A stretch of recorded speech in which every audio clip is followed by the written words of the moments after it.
The Gulf ceasefire is facing its toughest challenge yet. Iran has launched fresh missile and drone attacks targeting Bahrain and Kuwait after new U.S. strikes on Iranian radar sites. As sirens sounded and interceptions lit up the skies, fears intensified that the region could be sliding back toward wider conflict.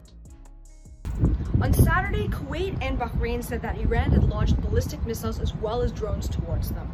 Most, they said, were intercepted. Now, Kuwait called this a serious escalation and said that Iran was violating its sovereignty.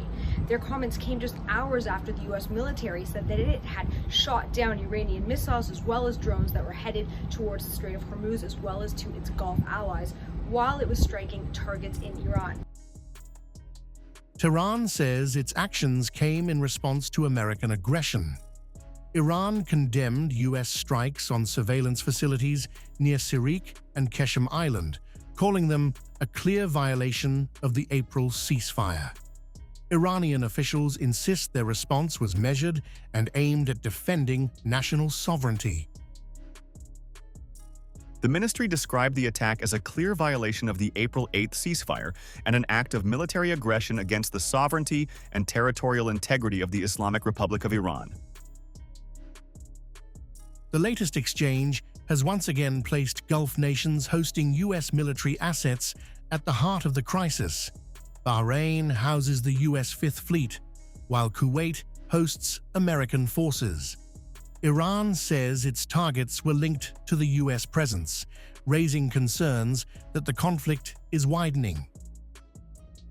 Saudi Arabia has condemned the attacks on Bahrain and Kuwait, warning that continued escalation threatens regional stability. But Tehran argues that peace efforts cannot succeed while military pressure on Iran continues. The competing narratives reflect the deep mistrust surrounding the ceasefire.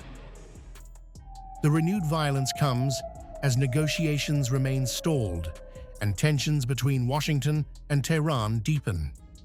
The United States says it is protecting maritime security, while Iran accuses it of sabotaging diplomacy. With fresh strikes and retaliation, the future of the ceasefire remains uncertain. The ceasefire may still be intact on paper, but on the ground, missiles, sirens, and mounting regional anxiety suggest the Gulf is entering one of its most volatile phases in months.